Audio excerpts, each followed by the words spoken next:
இப்போ நம்ம சால கருவாடு குழம்பு எப்படி செய்கிறதுன்னு பார்க்கலாம். இது சாதம், இட்லி, தோசையோடலாம் வச்சு சாப்பிட்றதுக்கு நல்லாயிருக்கும். இது செய்கிறதுக்கு 8 கருவாடு எடுத்து நம்ம 15 நிமிஷம் தண்ணிக்குள்ளே வச்சிடலாம். அப்போ தான் இந்த செதில்லாம் வந்து ஈஸியாக பிக்க வரும். நெக்ஸ்ட் நம்ம ஒரு கடாய் எடுத்துடலாம். எடுத்துகிட்டு அதில் தேவையான அளவு எண்ணெய் சேர்த்துடலாம். 9லேருந்து 10 டீஸ்பூன் வரைக்கும் எண்ணெய் சேர்த்துக்கலாம். எண்ணெய் சூடாகட்டும். நெக்ஸ்ட் இதில் 1/4 டீஸ்பூன் கடுகு சேர்த்துடலாம். கடுகு பொரிஞ்சதுக்கப்புறம் இதில் 1/4 டீஸ்பூன் உளுந்து சேர்த்துடலாம். நெக்ஸ்ட் இதில் 1/4 டீஸ்பூன் வெந்தயம் சேர்த்துடலாம்.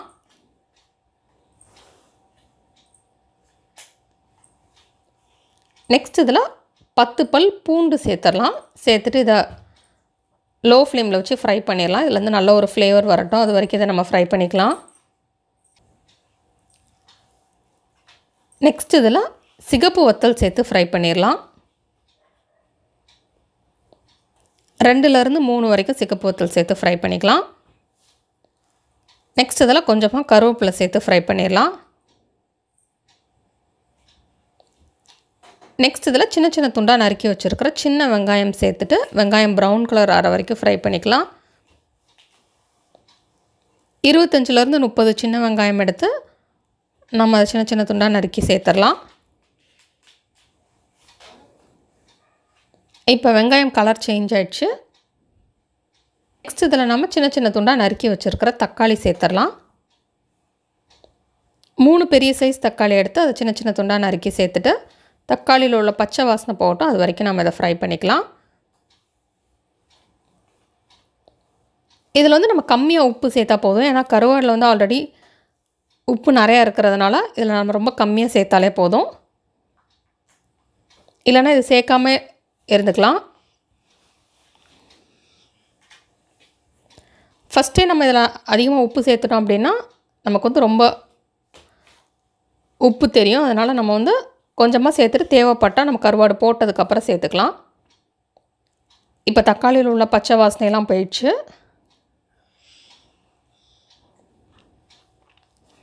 நெக்ஸ்ட் இதில் வத்தல் தூள் சேர்த்துக்கலாம். 2 டீஸ்பூன் வத்தல் தூள் சேர்த்துடலாம்.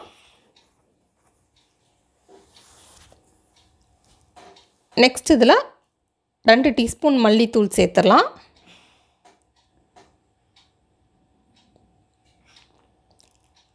நெக்ஸ்ட் இதில் 1/2 டீஸ்பூன் மஞ்சள் தூள் சேர்த்துடலாம். சேர்த்துட்டு இதை மிக்ஸ் பண்ணிடலாம்.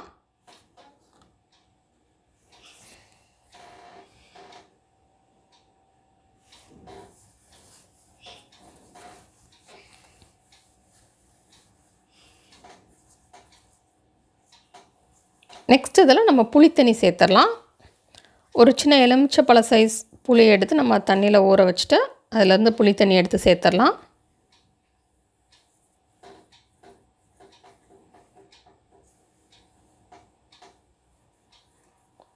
இப்போ இது எல்லாத்தையுமே மிக்ஸ் பண்ணிவிட்டு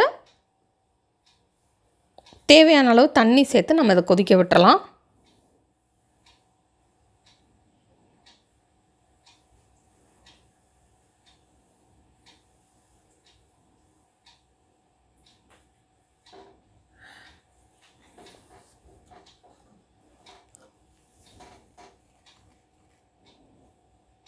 ஹை ஃப்ளேமில் வச்சு இதை கொதிக்க விட்டுலாம்.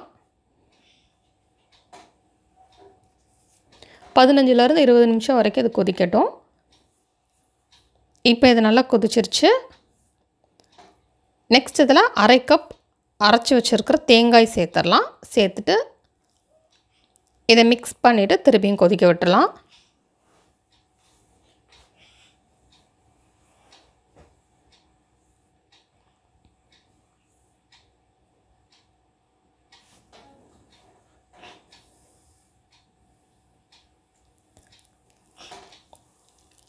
இப்போ இந்த மாதிரி இதை வந்து மூடி வச்சுட்டு 15 நிமிஷம் கொதிக்க விட்டுடலாம்.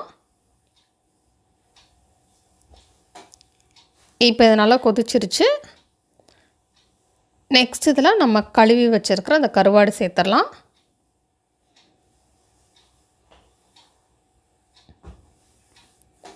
சேர்த்துட்டு இதை மிக்ஸ் பண்ணிவிட்டு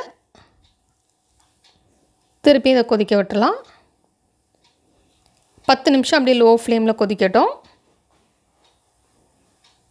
இப்போ இது கொதிச்சிருச்சு. இப்போ நமக்கு சுவையான கருவாடு குழம்பு ரெடி ஆயிடுச்சு. இந்த ரெசிபி நீங்கள் வீட்டில் ட்ரை பண்ணி பாருங்கள். இந்த ரெசிபியை ட்ரை பண்ணிட்டு எப்படி வந்திருக்கு அப்படின்றது கீழே உள்ள கமெண்ட்ஸ் பாக்ஸில் மறக்காமல் சொல்லுங்கள். தொடர்ந்து இந்த சேனலோட இணைந்திருங்கள் புதிய புதிய ரெசிபிகளுக்காக.